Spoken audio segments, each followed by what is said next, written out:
What's going on, everybody? Welcome into another episode of HBCU Huddle. I am CJ Hurt. Follow me on the Twitter at ConRadicalness. Mike Wallace is going to join me in the next segment. Mike is on the road with the Memphis Grizzlies in LA, so he's going to join me in the next segment where we will discuss last week's action. I was at Tuskegee's Homecoming. We'll talk some about my homecoming experience. We'll also give you our games of the week. This week, we'll give you players of the week. We'll talk some about the Box to Row rankings. We'll take a look at the FCS rankings and talk about the lone HBCU and those. And we'll give you picks on this week's HBCU football action and this week's Pick Sixes. A couple of conference championships going on this weekend. I look forward to talking with him about that. But it is HBCU Night Week. We have a couple of very, very distinguished guests. We have Dr. Jerryl Briggs, who is the 8th president of Mississippi Valley State. He became president in 2017. He's joining us today right off the top in this segment. We also have Dr. Christopher Davis, the 14th president of Lemoyne-Owen. He became president this summer. Aaron Pittman, Grizzlies community and engagement team members, also joining us right now. So we're going to talk some about the HBCU night coming up on Sunday right here in Memphis in FedEx Forum. Thank you, gentlemen, all of you, for joining today. Let's get things started. We'll start with you, Dr. Davis. As president, you came in jovial, joking. It was great to see. And I mentioned having Dr. Briggs on also. You're like, oh, I know Dr. Briggs from Valley. How often do you get to interact with your contemporaries and other HBCUs around the nation? I try to be intentional about talking to at least one of my fellow presidents every single week. Because when you operate in this HBCU space, whether you're talking about large public or small private, the reality is we are a close-knit group, so that when one institution is doing well, we all celebrate it. When an institution is in trouble, matter of fact, we all become concerned because there are only 101 of us that are left. So if we don't root and cheer for one another, share information, share resources, then the likelihood of all of us surviving is slim to none. Dr. Briggs, what about you, sir? Exactly the same thing. I try to be in continuing communication with my fellow presidents around the nation. It is a small world and a small opportunity for us to share. I think we all have unique experiences that we can relate to and share those experiences and really grow from that. So I'm always encouraged to have conversations with my fellow presidents around the nation, and I speak to several on a continual basis. Do you see any similarities between your institution at Mississippi Valley State and other HBCUs? Because I know, I don't want to speak for Aaron, but I know when I interact with alums, it is like, oh, there's something familiar about you. There's a shared experience. Even though I graduated from Tuskegee, Aaron graduated from North Carolina A&T, North Carolina, Alabama. There's a lot of states in between there. But it's like, oh, we have some sort of commonality. Dr. Briggs, do you see, Sure. what commonalities do you see between Mississippi Valley and other HBCUs? I think we have a shared experience as HBCUs and understanding the importance of why our university was founded several decades ago, centuries ago, but also the relevance that we hold today and understand that HBCUs are still just so important in this higher education landscape. So those familiarities and those understandings are, I think, universal for HBCUs. And that really helps to solidify the importance of, again, why we're so important still today. And I think that that's something that we all reflect on, understanding our history, but also understanding how that history has modeled and really helped us going forward. So that commonality speaks about all of our institutions, and that's something, again, and I think we all share and really, really appreciate. Dr. Davis, what similarities do you see? And I'll add one more onto the question, if you don't mind, good sir. What makes Lemoyne-Owen different? Fair enough. I think Dr. Briggs is absolutely right. Whether you're talking about an institution the size of North Carolina A&T, which is huge, or you're talking about a small HBCU like Arkansas Baptist College in Little Rock with a couple of hundred students, regardless of the size of the campus, every HBCU campus I've been on, when you ask students to describe the culture, the first word that comes out is family. Yeah. That's the first thing. I think the other thing that we're always mindful of is whether you're talking about Lemoyne-Owen or Mississippi Valley, you're talking about not only a close-knit community, but you're talking about a shared commitment. And here's where it gets interesting. Not just the academic excellence, but also the empowerment of black students. We're intentional about that. We're unapologetic about that. That's a part of what makes HBCU special. And you talk about 6 degrees of separation, you'll get a kick out of this. Last year, of course, not only do I serve Lemoyne-Owen, but I pastor a local church. Right. I took 70 folks to Mississippi Valley for a football game. Wow. Because the head coach of Mississippi Valley is a kid who grew up in my church. So when you start talking about HBCUs, there are always points of connection. There's always some alum, some faculty member, some student that sort of connects all of us together. Now, what makes Lemoyne special? Several things that we like to boast about. Number one, we're the 5th oldest HBCU in the nation. So I tell people, now what that means is, when Howard was still a hope in somebody's heart and Morehouse was still less house, we were already open.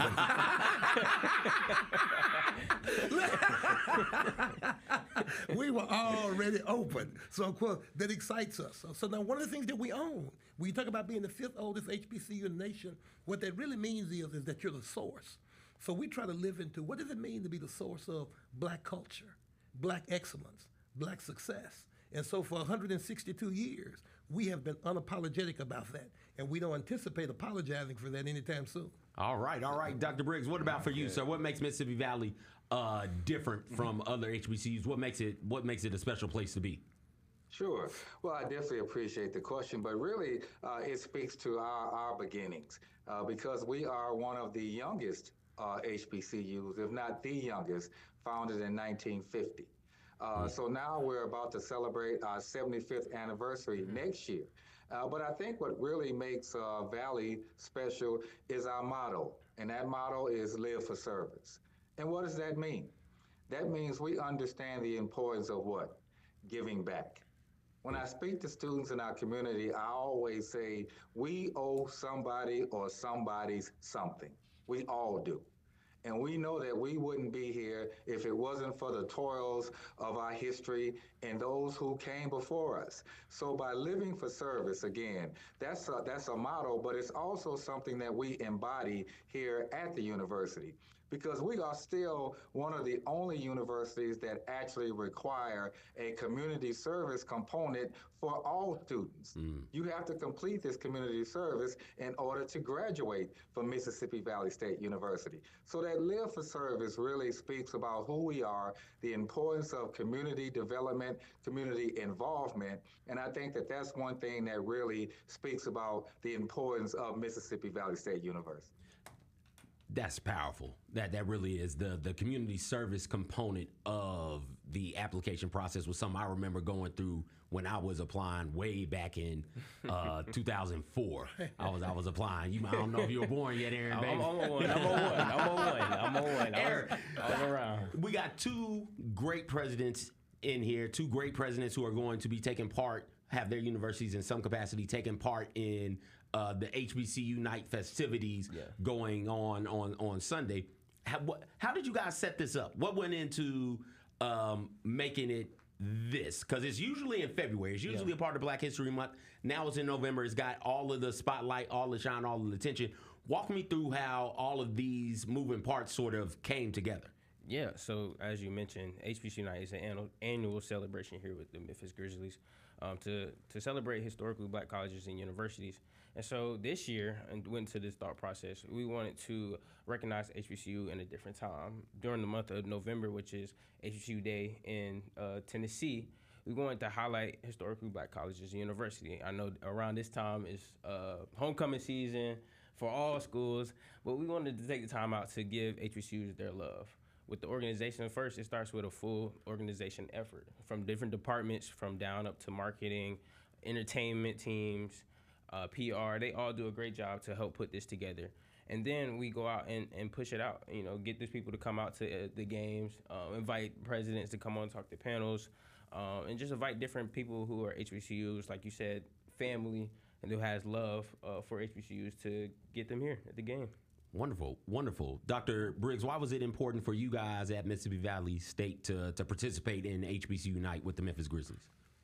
Because I first want to thank the Grizzlies organization for this opportunity again, and I wanted to make sure that we were involved here at Valley because it is important that the broader community hear our HBCU voices and opportunities for us to share our experiences, to share our successes, things happening at our institutions, and again, understanding, as I said earlier, the importance of why it is still important for our universities to thrive. And so by participating in this, I think we have that broader audience to really speak about, again, HBCUs and the importance, again, that we continue to build and grow on our institutions. And it's going to take all of us to be a part of that. Dr. Davis, how do you take the interest in HBCUs right now, and the interest in Lemoyne-Owen, and turn that into something tangible right now? Because it feels like there is more of an interest in HBCUs right now than there have been ever before. Absolutely. I think the thing that I'm most excited about at this point across the landscape with HBCUs is there is this intentional effort around controlling the narrative. Right. Even though Lemoyne-Owen is 162 years old, I still meet people in the city of Memphis that know next to nothing about Lemoyne-Owen. Mm-hmm. And all they know is what they've read in the local paper. And more often than not, we get coverage when something bad happens. If something happens in the neighborhood where the school happens to be situated, or there's a change in leadership or something along those lines. So by controlling the narrative, we're able to say we're much bigger than what you see in the paper. And here's the other thing. Let me just be candid. I don't think we always get the credit for the work that we do. Mm-hmm. Let me talk specifically about Memphis. You don't get to talk about black leadership in this city and not talk about Lemoyne-Owen College, because the significance of black leadership in this city, it predates black students being admitted to the University of Memphis. Mm-hmm. So when you start talking about leaders like Marion Barry, first black mayor of Washington, D.C., Willie Harrington, first black superintendent in Memphis, first black mayor, Ben Hooks. When you start talking about Lois D. Berry, first female, first African-American Speaker Pro Tem of the Tennessee House. If they were not admitted to the University of Memphis because of segregation, where did they learn those leadership skills from? They learned them at Lemoyne-Owen College. So, and all of them have made significant contributions to the city that we know. So the truth of the matter is, I feel like the city needs to recognize we've made invaluable contributions to the city, which means Lemoyne-Owen College does not belong to South Memphis. It does not belong to Black Memphis. It belongs to the city of Memphis because we've developed products and produced talent that has not just served the black community, but we've served the entire community. So we want the entire community to show us some love and some gratitude. when I first moved here, I moved here in 2009. I'm a transplant. Okay. I got here and I started working with the Census Bureau. I moved here. Yeah, I moved here 2010 because it was the U.S. Census. So I was like, I need to make some extra money. I'll be an enumerator.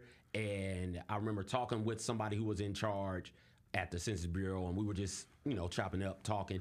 And he was like, oh, it's a reverse brain drain. Usually the people who get college educated in Memphis leave and go back wherever they came from.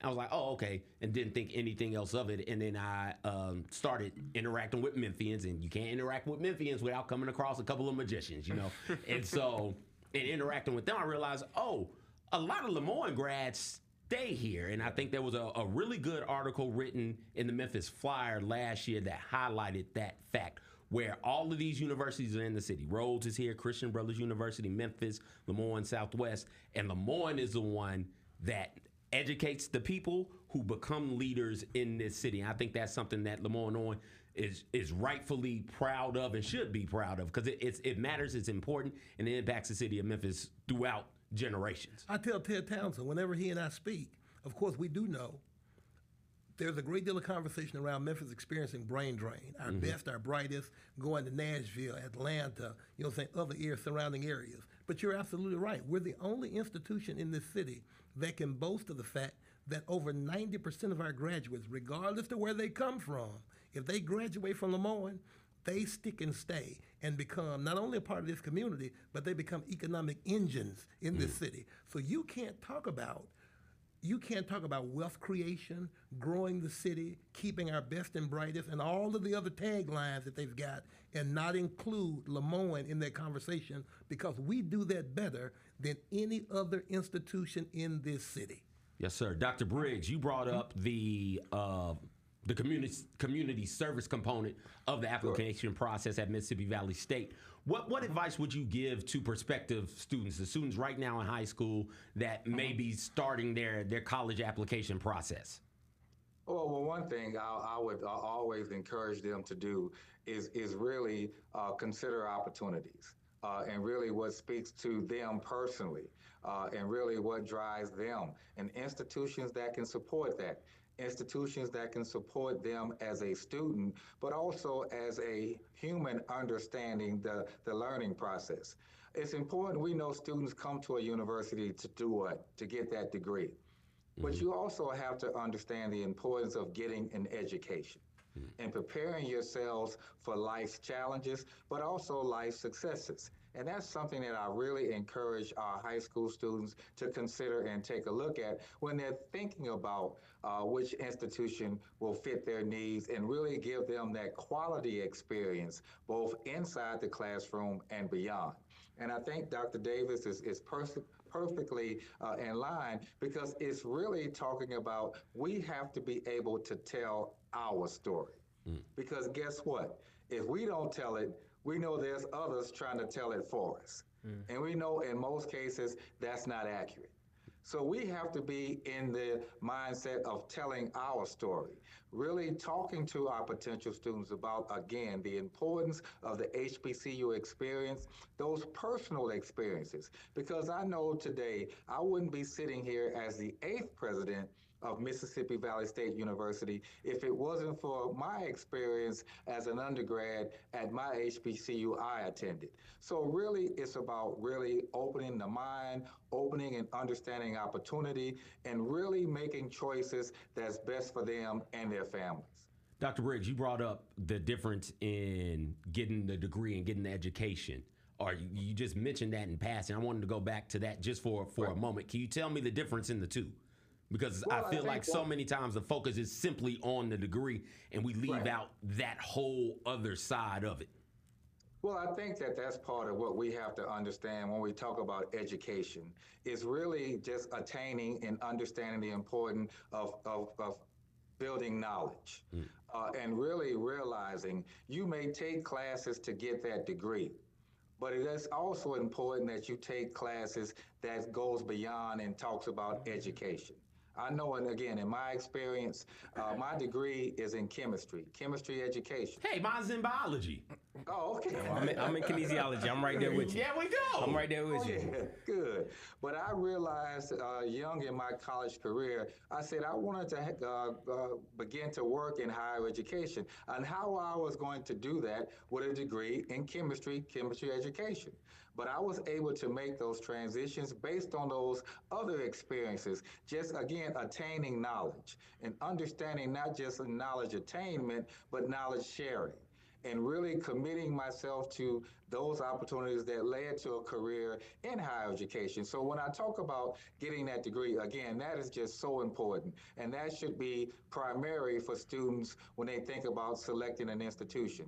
But also opportunities just to grow and understand societal needs, societal concerns. All those things speaks to me about the importance of education, because I think you learn something every day.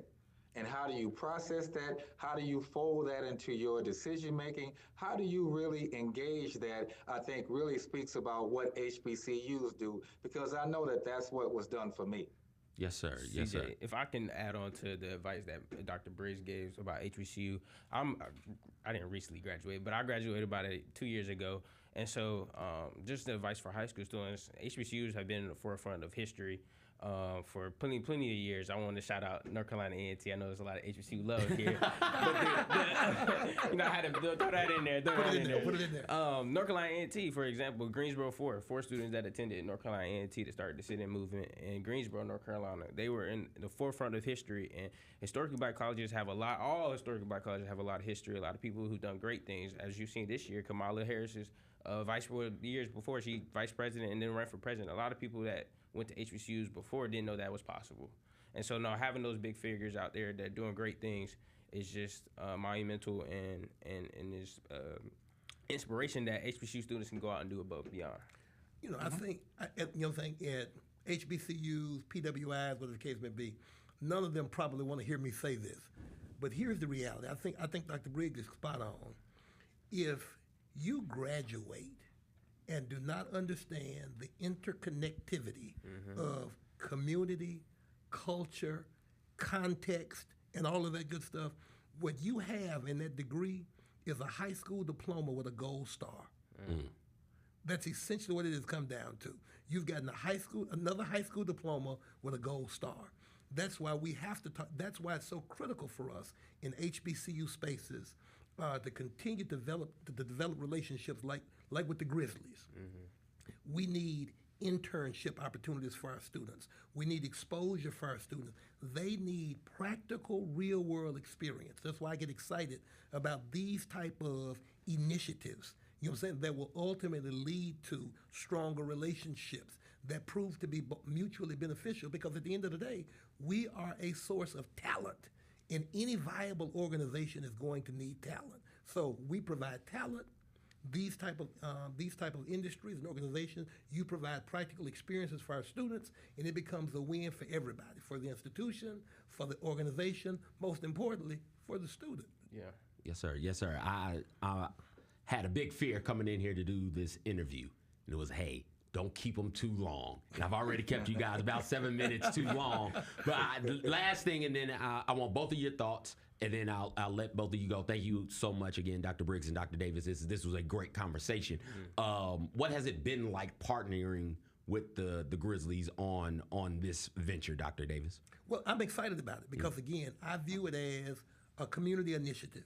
And of course, and I think where I may differ a bit from Dr. Briggs is because this is the Memphis Grizzlies. Yeah. You know what I'm saying? Lemoyne is located in Memphis. So it's just another opportunity for us to engage in the community, for us to strengthen our relationships, and for us to say, how can we work together to benefit the Grizzlies, benefit Lemoyne-Owen, and benefit those individuals who call Memphis home. Dr. Briggs, what about for you, sir? What has it been like to partner with the Memphis Grizzlies? Oh, again, it's just a tremendous opportunity. And really just to be a part of this opportunity. We actually have one of our recent graduates who's working with the Grizzlies. And so she's a recent grad here. Ronnie, everybody knows Ronnie. Ronnie is wonderful, man. Valley State, yeah. Well, if you see her, tell her I say hello. And yes, I'll sir. probably see her this coming Sunday. But definitely, again, opportunities to really, for Mississippi Valley State University to be engaged and involved with the Grizzlies organization has just been tremendous. We are a supporter. We definitely are supporting the Grizzlies in the efforts and moving forward. So again, I think for us to be engaged and involved has really just been special, and we're looking to continue to build on that. And I know Ronnie is one, but we want more of Ronnie's to become part of the Grizzlies organization. So again, that partnership is something that we really do appreciate. Dr. Briggs, Dr. Davis, I can't thank you both enough. I can't thank you enough either, man. My God. Appreciate thank you, Aaron. And quickly, I wanted to thank... where can people go to get tickets, and what all do you guys got planned for HBCU Night? Yeah, so for HBCU Night, you can go to Grizzly/HBCU to get tickets for this Sunday. For HBCU Night, we do have a lot of great things happening. Starting on the halftime, we have Roscoe Dash performing with TSU Sophisticated, as long as our Grizz Girls and Blue Bunch they're going to be performing. So come out and get some tickets. I also want to thank Pinnacle Financial Partners, who's a huge support for everything we do around HBCU. So Thank you, CJ. Wait, you said Roscoe Dash, Roscoe, Mrs. Shawty put it on me? Hey, that's him. Oh my goodness! That's All him. right, Get tickets now. Get tickets now, man. I'll be out there. I'll have my full TU gear on. I went to homecoming, so I loaded up on a bunch of Tuskegee gear. We'll talk about my homecoming experience in the next segment. Mike Wallace will be on in the next segment as well. That's where we'll go through the football slate. We'll give you our pick sixes, talk about game of the week, and so much more. You're listening to HBCU Huddle right here in the Built Ford Tough Studios on Grind City Media.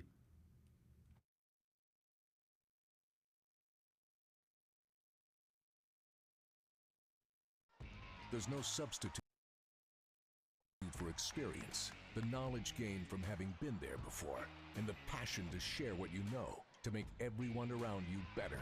It's true in basketball. It's true in banking. Grizzlies checking from Pinnacle. Play hard. Bank easy.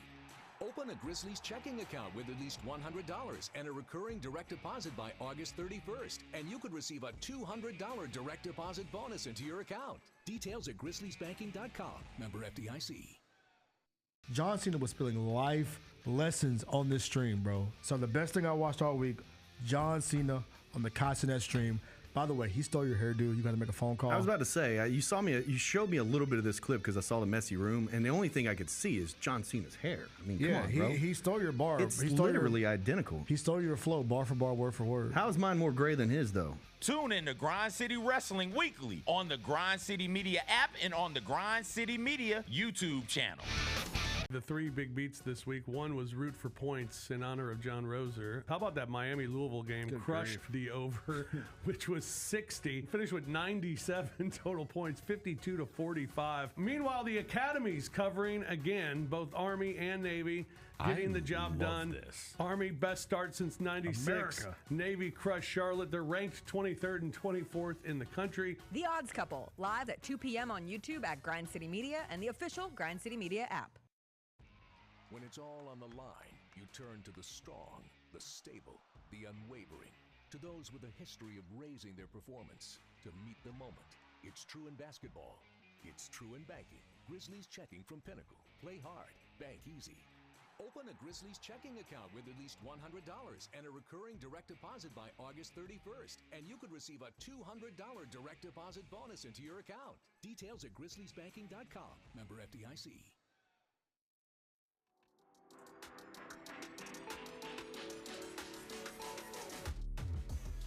What's going on, everybody? Welcome back into the Built Ford Tough Studios, Grind City Media. CJ Hurt. Mike Wallace is here now. Follow him on Twitter. My Mike check. Mike, how's LA treating you, baby? Oh man, it's treating me great, man. It's beautiful sunshine today. I think it's like 78 degrees. Just did a 3-mile jog, man, along the Santa Monica Pier, man, and it's all good. Hopefully things will go right with what the Grizzlies are here to do to take care of business. But we got a lot of business to take care of when it comes to HBCU Huddle, and so far so good, man. Glad the show is off to a great start. It sounds like. Oh yes, sir. Yes, sir. It was great. Thank you again to Doctors Davis and Briggs for making time for us. Thank you to Aaron as well for making time for us to talk about HBCU night with the Memphis Grizzlies. And don't forget, get your tickets Sunday, November 17th. That's the HBCU night game. Shout out to Pinnacle for all of their help and being a partner for HBCU night in the Memphis Grizzlies. We appreciate that so very, very much. Mike, I went to Tuskegee's homecoming, Mike. Oh, boy. Uh-huh. Oh, boy. Uh-huh. I told you what to expect. I told you what was going to happen if you showed up. On the field. On the field, Mike. Good thing homecoming isn't about just what happens on the field. On the field, Mike, boy. Ooh. Yeah. That was rough looking. That was rough. Yeah. But off of the field, you know what homecoming is. And this is why we did the homecoming episode, the do's and don'ts of homecoming. And this is why I felt like it was always so silly. Because, man, you step foot on that campus, man, and everybody's so happy that you're there. Your classmates are happy that you're there. People who graduated a couple years before and or after you are glad that you're there. Generations going back to the 50s and 60s are glad to see you there. The new students, the students who are currently there are happy. The amount of times I was walking around campus and, you know, it's crowded. It's congested now. It is congested. And the amount of times I almost bumped into somebody or had to say excuse me or something like that, and it was a young person, it was a student, the amount of times they looked me in my eye and said, hey, welcome home. Glad to see you. It's like, oh, my goodness, I'm back, baby. Ain't nothing like being back on campus, Mike.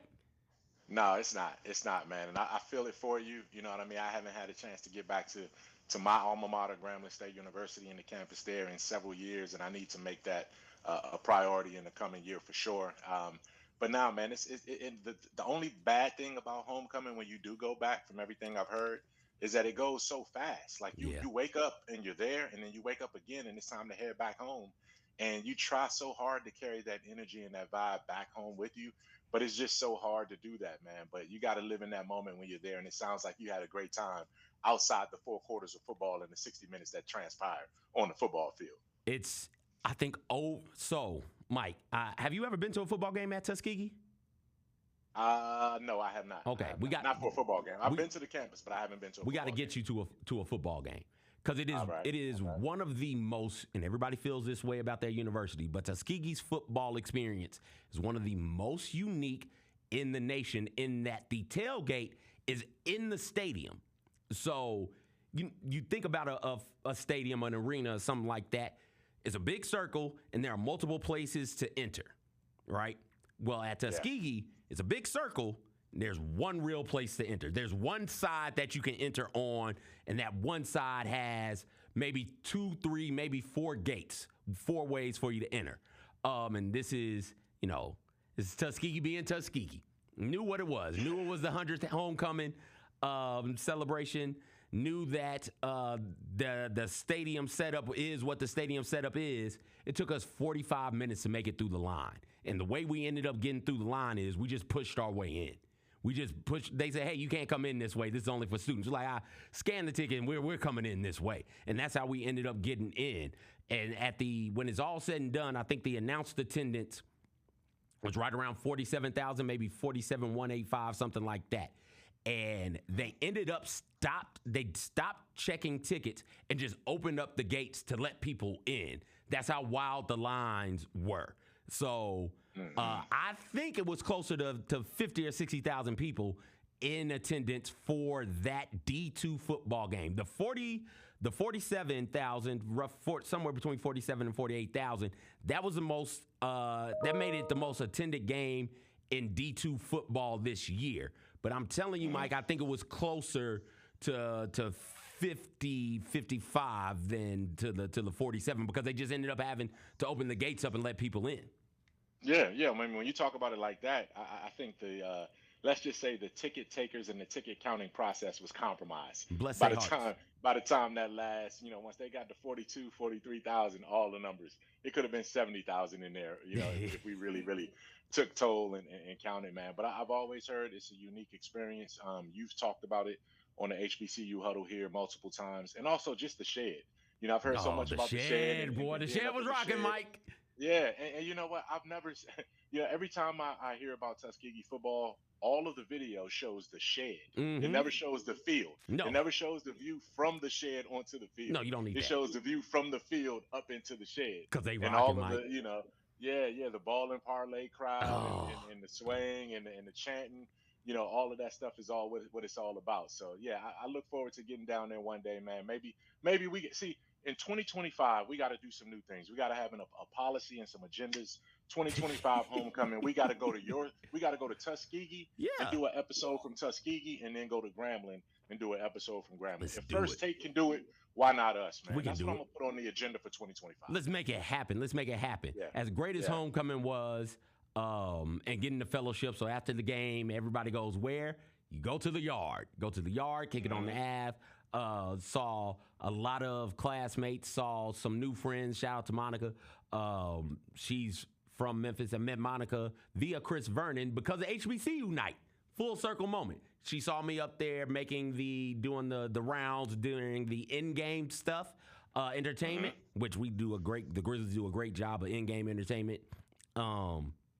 She reached out to Vernon, got my number from him, and she and I have been conversing since, and got to hang out with her for a little bit on the yard. The wife went with me. She had a blast as well. I was glad to give her a small bit of that Tuskegee experience, which is homecoming. We got out of there right around the time it started getting dark. We're old. We weren't going to kick it there too long. We had been up since the parade, Mike.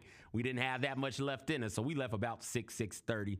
And we're comfortable, cozy, in bed, sleep. I was snoring. I know I was snoring and drooling. It had been a long day. Woke up to phone calls and text messages about a shooting that took place on campus. And this is where the homecoming experience gets marred. This isn't the only place that has happened. I think Albany State had a shooting during their homecoming as well. 1 killed, 16 injured in a shooting at Tuskegee University. Which was really put a damper on the homecoming experience, really marred it. Man went in 20. They think they have him in custody right now. 25 years old, had what from best I can understand it. I'm not big into guns, Mike. I don't fully grasp everything there is with guns. Best I understand it, he had a handgun with like a piece on it that allowed for it to be used almost as a machine gun, something like that, and was able to just let shots ring out rapidly. And I've seen tough videos to watch, but I watched one of the videos, and just the constant sound and ringing of bullets being fired was alarming. And I was like, oh, who are they shooting back and forth? What's going on? And from reports as of today that I have, that it was just one shooter with the handgun with the automatic piece on it. Trigger, rapid fire release is what that and the thing is, you can jimmy a basic handgun, man.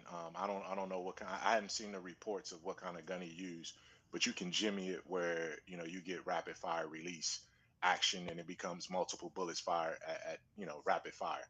And it's unfortunate, that this happens because, CJ, it was this time a year ago we talked about a shooting at an off-campus apartment at Tuskegee, right around homecoming, right? And we're a year removed from Morgan State having a shooting at homecoming that pushed back their or canceled their homecoming actual game or something like that. Yeah, canceled the game. From that standpoint. And this is unfortunately a part of it when you have these kind of crowds. You talked about the compromise of getting into the football game. So just imagine what it was like. And you just talk about the 50,000 that got into the stadium for the game. Imagine the 70 or 80,000 that got onto the campus, for these kind of events, man. And they just hang out on the campus. And these schools, these municipalities and these HBCUs don't have the financial wherewithal to be able to increase security to that degree where you're going to be able to. The campus wasn't made to have that amount of people on there, who aren't supposed to be there. And there's no way to sort of police that effectively and efficiently without bringing in a force that's visible. And it looks like then you're saying, why we got all these police here? What are they trying to say about our homecomings? So it's a double-edged sword when it comes to that kind of thing. It's unfortunate somebody lost their lives and people are injured. There's got to be a better way. There's got to be more crowd control. There's got to be a heavier security presence. But there's absolutely got to be more common sense. And we have to have common sense when it comes to what we're trying to do when we go to these events. Yeah, man. It's the campus is open. You're a visitor. You're a guest. Like be respectful. I don't even know what led to this popping off, but understand, you might get bumped into. Just if they don't say excuse me, kind of let that go. I don't know what to say, man, because it's happened twice. It's happened twice at Tuskegee, and it's happened elsewhere, and it's happened elsewhere around the country. And that's you say it's the culture, and I think that it's a part of it.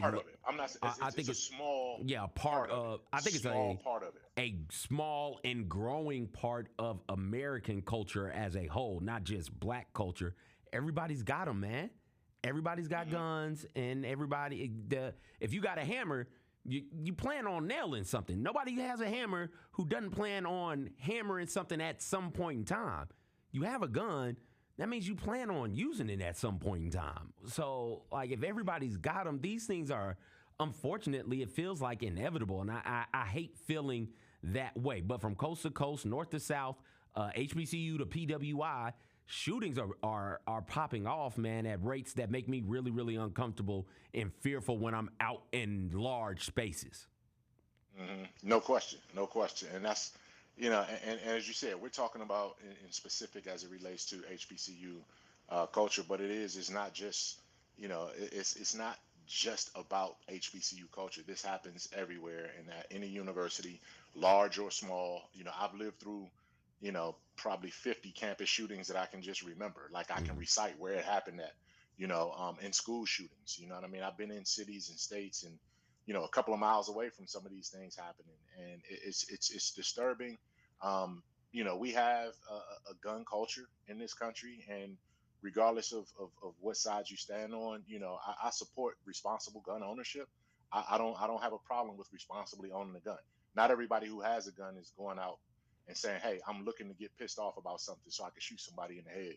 Not everybody that has a gun is doing that, but when you're bringing your weapon onto a campus, it doesn't take much for you to get, literally triggered and then start to trigger. And I'm not excusing that. There's got to be a better way. And if we have to lock down our homecomings to protect our students and that campus, then let's go about doing it. But you also are going to have to deal with the backlash of the perception that, hey, this is happening only at HBCUs. Why is that? Why can't we have?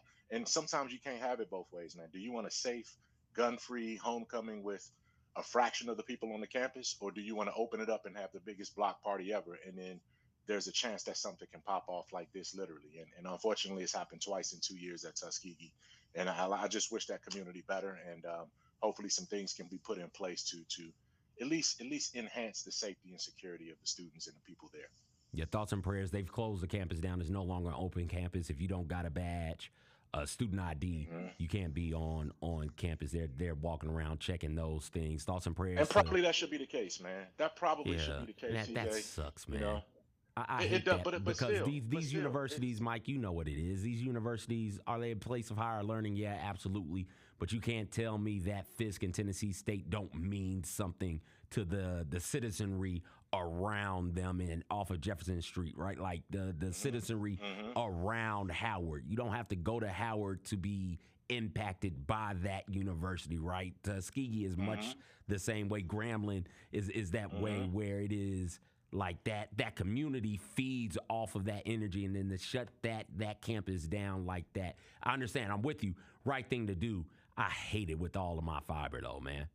And you just you know what? You brought up Tennessee State. We just saw that at Tennessee State.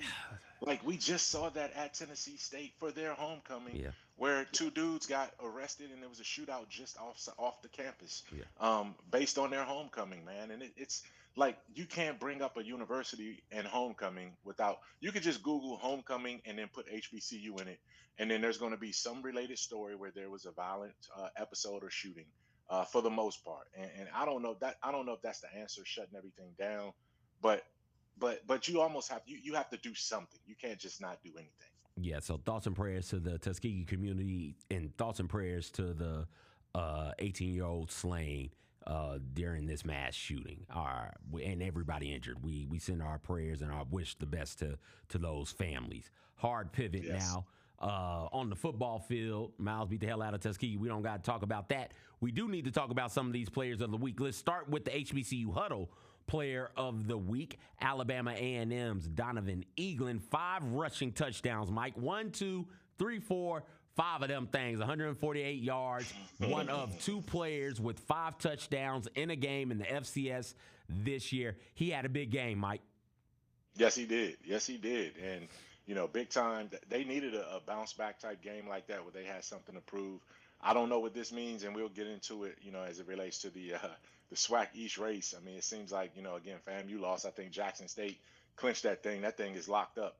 But I think Alabama State is playing for pride from this point forward, and that was a big prideful game and production from that young man right there. When you can put up those kind of numbers, you're doing something special, and he certainly had a special game. Oh, absolutely. Absolutely. As we take a look elsewhere in the nation, and let's look at the MEAC Offensive Player of the Week. Enaj Carter, 4 catches, 120 receiving yards, and a touchdown for South Carolina State. Defensive Player of the Week in the MEAC, Quantre Harry, 2 interceptions and 6 tackles. Over in the SWAC, we talked about Donovan Eaglin and his stellar game, 5.6 yards per carry. Defensive Player of the Week, Andrew Jones, 14 tackles, 2 tackles for losses. Mike, the FCS rankings look a bit different. FAMU ended up losing this week. Really surprising that FAMU lost this week. Jackson State remains the lone HBCU in the FCS rankings. Jackson State comes in at number 23 in this week's rankings. They take on Alabama State. We'll talk more about that here when we get to our game of the week. Ballot time, Mike.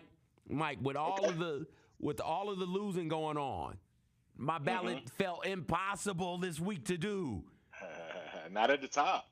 Not at the top. The top 4 are fine, right? Like the top 4, Jackson State, South Carolina State, North Carolina Central, Tennessee State.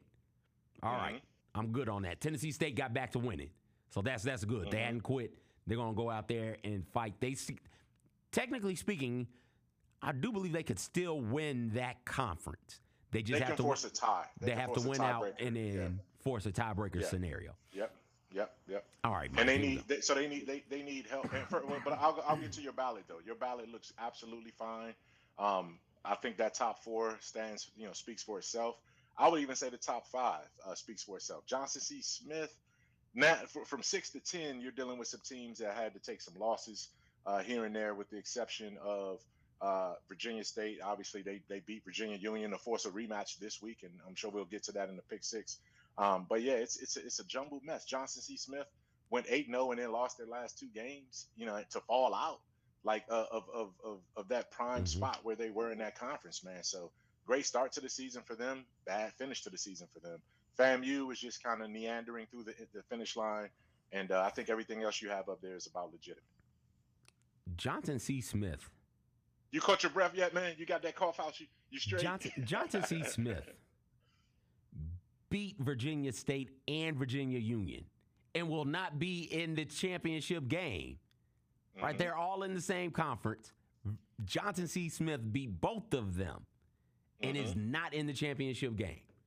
You wanted chaos. I did want chaos. You want chaos, and you got it. And you got it. I didn't want Johnson C. Smith to be out. I wanted to be a little quirky. Bad time to lose. My goodness, man. Bad time to lose, man. Yeah, they picked a bad time to lose. And I do believe Winston-Salem State, I think they beat, I'll double check their schedule, but I also think they beat one of Virginia State and Virginia Union. I think they beat Virginia State, and they're not in it.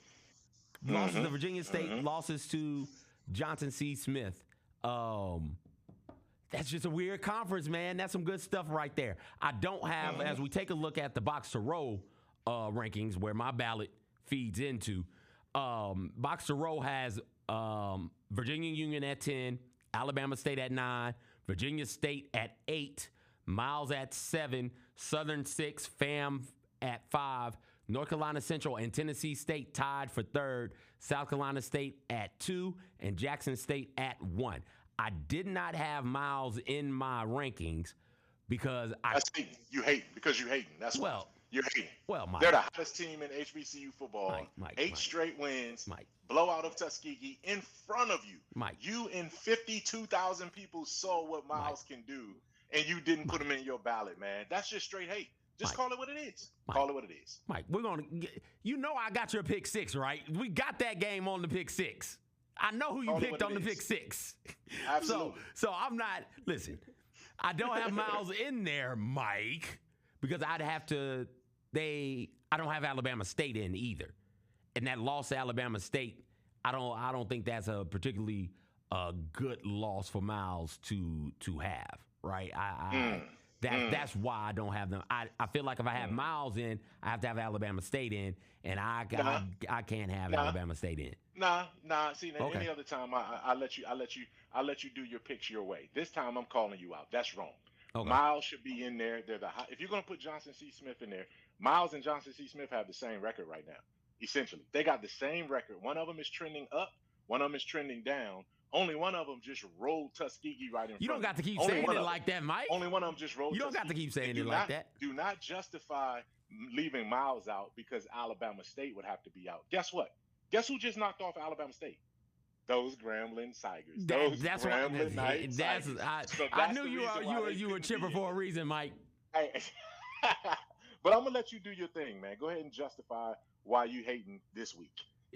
Listen, I can't pit Alabama State in the rankings after losing to Grambling.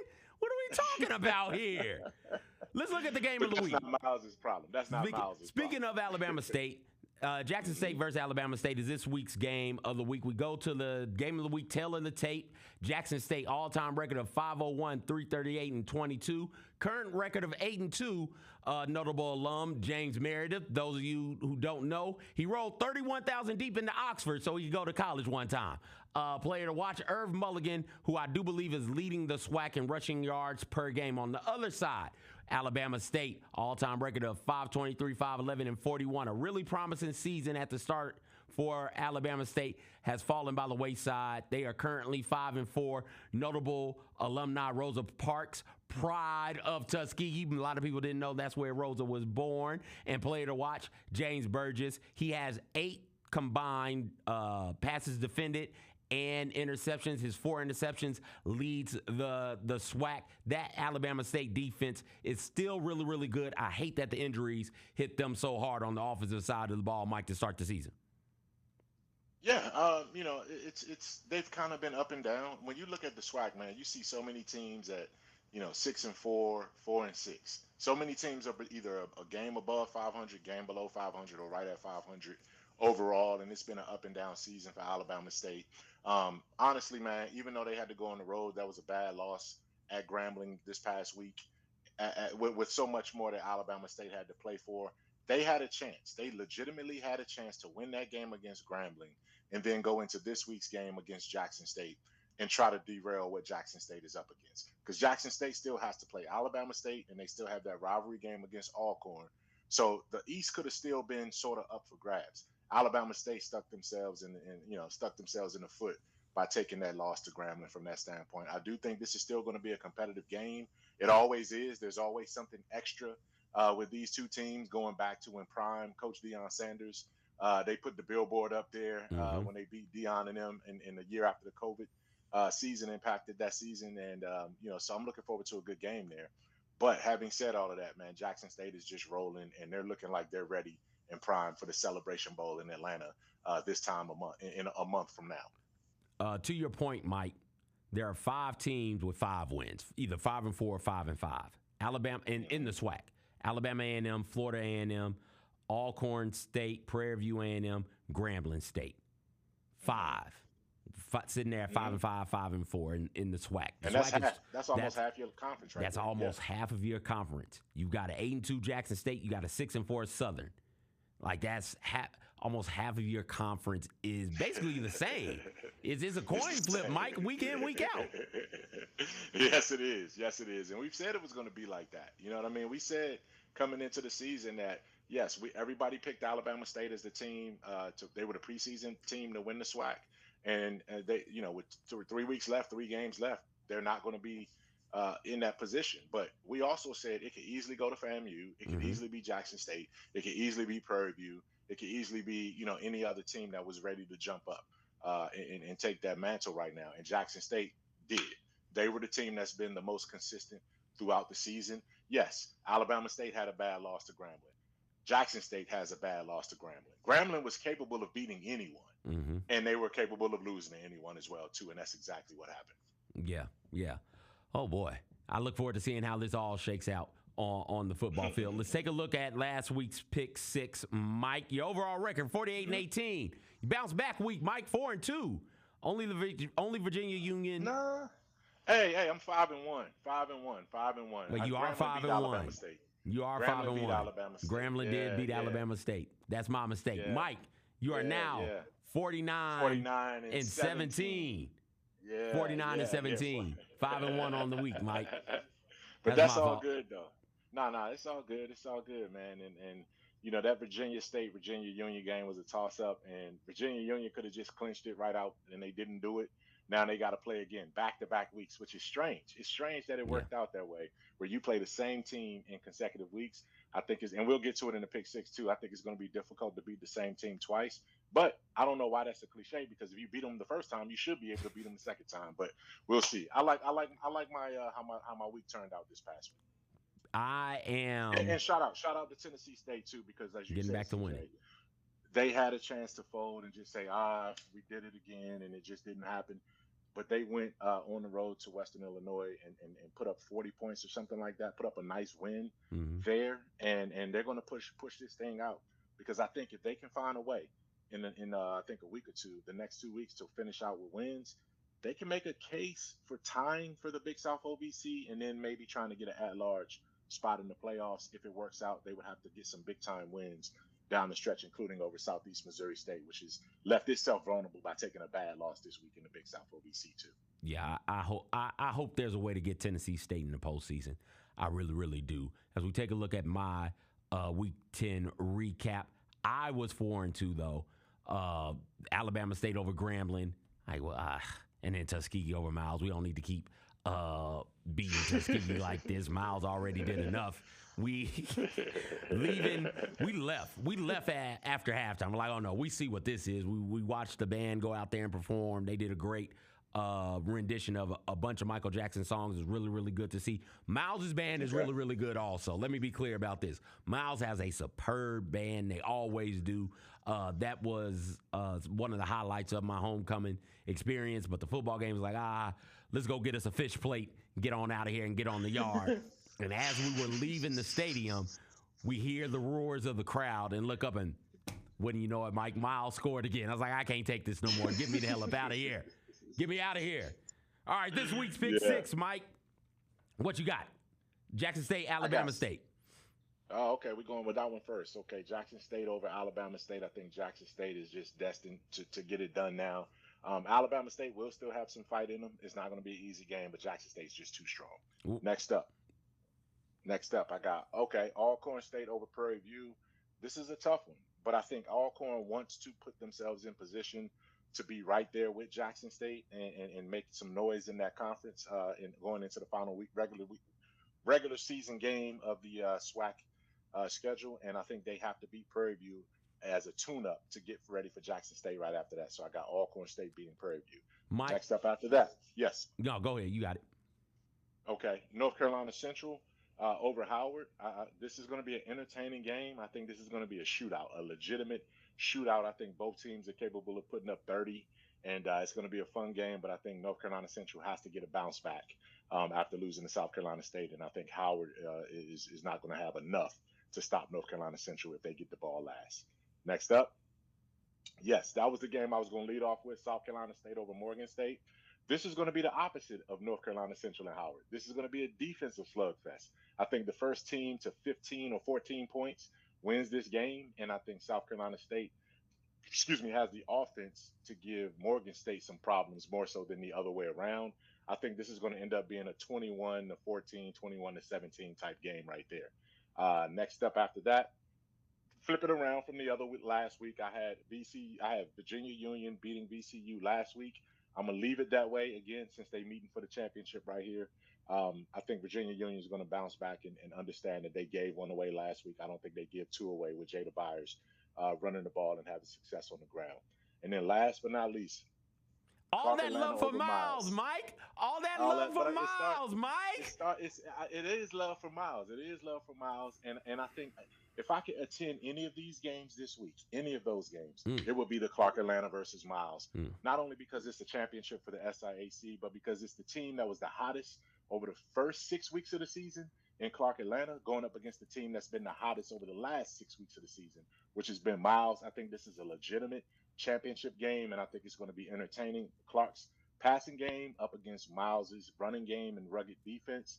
I just love the clash of styles right here in this game, and it's going to be an entertaining game for the SIAC championship. We asked Donald Ware last week about some surprises in the season so far, this late into the season. He was quick with the Clark Atlanta surprise, and Clark Atlanta getting to a SIAC championship game is very, very surprising. I did not have that on my bingo card. When we take a look at my pick 6, I'll take Jackson State over Alabama State. Offensively, Alabama State leaves a lot to be desired. I'll also take Alcorn State over Prairie View A&M. Give me North Carolina Central over Howard. South Carolina State over Morgan. South Carolina State is rolling, and with a win over Morgan State, I think that we could see South Carolina State jump into the FCS rankings. Virginia Union over Virginia State, rivalry game. They just played. Virginia State won. I'm not sure if Virginia State can do it twice. I think Virginia Union comes out on top there. And I saw Miles with my own eyes, Mike. That's a damn good football team. That's a damn good football team, Mike Wallace. Them some boys right there. I'll take Miles over Clark Atlanta, but that does not diminish the special season that Clark Atlanta had. One of the more fun seasons in Clark Atlanta football history. So those are my picks. Mike, closing statement, closing words for the people before we get out of here. Man, hey, we're right here now. Like the Division II championship weeks is here. The SWAC championship weeks are coming up in the next 2 weeks, and then the Celebration Bowl, man. On to the Celebration Bowl. It's been a great season so far. Let's go through the tape. Let's run through the finish line, man, and keep it going strong on HBCU Huddle. I'll be back in studio next week, man. Looking forward to being right beside you, brother. I'm looking forward to it as always, Mike. I want to say special thank you to Mike taking time out of his busy trip in L.A. covering the Grizzlies to join us today. Thank you to Dr. Briggs and to Dr. Davis as well. Thank you to Aaron as well for joining me in that first segment for a really fun, really good conversation about HBCUs and about HBCU Night and the Memphis Grizzlies. That'll do it for this episode of HBCU Huddle. For Mike, I'm CJ. We'll talk to you next week.